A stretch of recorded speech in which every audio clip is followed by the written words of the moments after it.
Bismillah, Assalamualaikum warahmatullahi wabarakatuh. Wassalatu wassalamu ala rasulillah wa ala alihi wa sahbihi wa man wala. Alhamdulillah sudah hadir bersama kita Ustaz Ali Hasan Bawazir hafizahullah ta'ala. Apa kabar Ustaz? Sehat? Alhamdulillah, sehat walafiat. Mudah-mudahan Anda berharap suatu saat nanti kita bisa tidak hanya ngumpul di ruangan ini, tapi di kehidupan berikutnya juga bersama-sama. Ya Karim, ya Nah, itulah esensinya dari persahabatan. Ketika kita punya seorang sahabat, kita ingin berkumpul selalu bersama sahabat kita. Banyak sekali di luar sana pengalaman teman-teman kita yang bercerita dia punya sahabat baik, senasib penanggungan, susah dan senang sama-sama dilewati bersama, mulai dari SD, SMP, SMA, kuliah, kerja bareng, wah ketawa ketiwi nangis dilewati bersama, cinta sekali dia sama sahabatnya. Cuma ada satu hal yang perbedaan, tapi ini cukup prinsip Ustaz. Dia berbeda akidah dengan kita, tapi kita ingin sahabat kita ini bertemu kita kembali di hari berikutnya, bersama-sama dikumpulkan Allah. Tapi bagaimana mungkin Ustaz?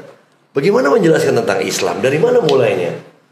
Apa yang saya lakukan untuk menjelaskan kepada dia bahwa yang paling benarnya adalah agama Islam? Mohon pencerahannya Ustaz. Oke. Subhanallah.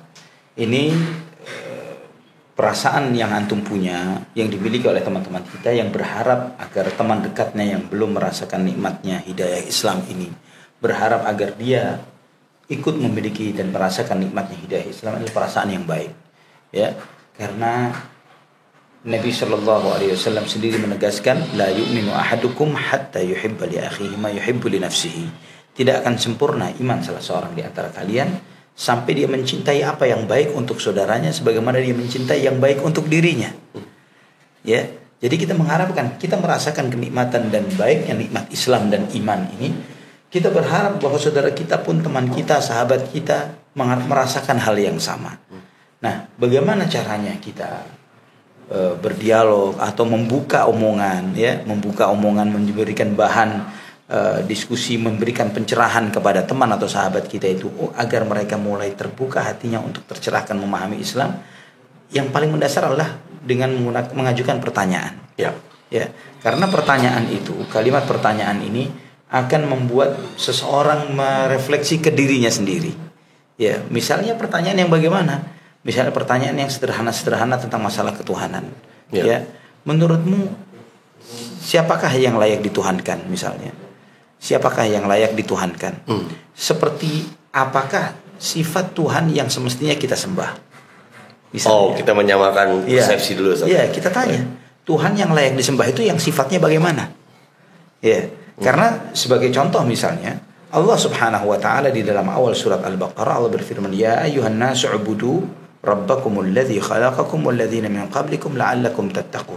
Wahai manusia, sembahlah Tuhan kalian yang telah menciptakan kalian dan menciptakan manusia-manusia sebelum kalian agar kalian bertakwa. Nah, di sini Allah menyebutkan, Allah berfirman bukan mengatakan sembahlah Allah, tapi carilah siapa yang who create you. Siapa yang menciptakan kita? Ya, siapa yang menciptakan nenek moyang kita? Siapakah yang alladzi ja'ala lakumul arda firasyan was samaa'a binaa'a, yang menjadikan bumi ini sebagai hamparan untukmu, yang menjadikan langit sebagai bangunan yang meneduhi alam semesta ini. Ya, dan yang menurunkan dari langit hujan, yang menumbuhkan buah-buahan dan tumbuh-tumbuhan. Ya, ini yang Allah Subhanahu wa ta'ala sebutkan, carilah Tuhan yang menciptakan langit dan bumi, yang mencukupi rezeki kepada seluruh hambanya. Artinya yang memiliki kuasa seperti ini pastilah dia yang maha sempurna, dia maha kuasa, dia maha tahu, dia maha bijaksana. Dan ini sebagaimana di dalam ciptaannya seperti itu, maka zat yang maha agung Allah Subhanahu wa ta'ala juga seperti itu. Jadi mustahil Allah Subhanahu wa ta'ala itu, atau yang mencipta langit dan bumi, disifati dengan lemah, tidak berdaya, hidup dan mati, ya, hidup tapi juga mati. Misalnya hidup tapi juga mati. Nah, itu mustahil ada pada sifat Allah Subhanahu wa ta'ala yang dipertuhankan dan disembah, yang maha memberi rizki siang dan malam, menurunkan rizkinya.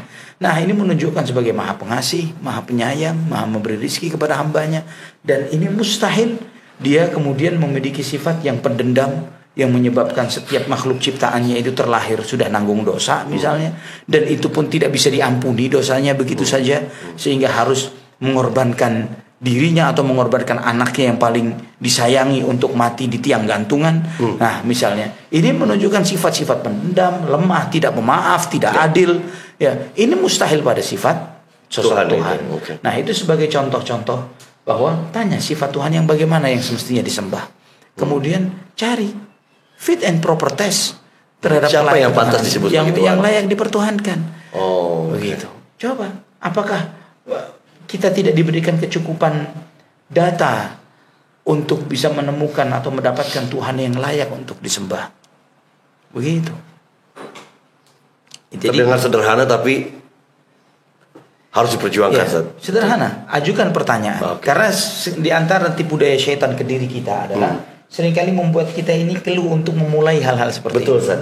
Kamu baik, kita bilang kamu baik, tapi sayang kamu belum satu saudara dengan saya dalam satu akidah. Sampaikan ungkapan ini. Kadang ini terucap di dalam hati, Iya. tapi kita tidak berani mengucapkan dengan lisan kita. Sampaikan. Saya berharap kebaikan kamu ini akan membawa kamu menjadi seorang muslim yang beriman kepada Allah, beriman kepada Rasulullah SAW. Karena kita menang terus sebagai seorang muslim, tidak ada kalahnya. Ya. Maksudnya apa menang terus sebagai seorang muslim? Yahudi beriman kepada Nabi Musa, tapi membenci Nabi Isa dan membenci Nabi Muhammad SAW. Nasrani menerima Nabi Musa dan Nabi Isa, tapi tidak menerima Nabi Muhammad SAW. Kita semua Nabi kita terima, Ya. kita yakini, kita imani. Jadi mereka tidak harus kehilangan sesuatu dengan menjadi seorang muslim. Hanya perbedaan tersebut yang sangat prinsipil Ustaz, yang harus kita luruskan kembali ya. Benar. Masya Allah. Insya Allah Ustaz. Mudah-mudahan teman-teman luar sana juga terbesarkan hatinya dan mau memulai mengajak temannya. Benar. Karena persahabatan sejati adalah persahabatan nanti di hari akhir nanti. Kita berkumpul Persahabatan yang bersama. akan dibawa dunia dan akhirat. Dunia dan akhirat. Jazakallah khair Ustaz. Allah barik fiik. Alhamdulillah.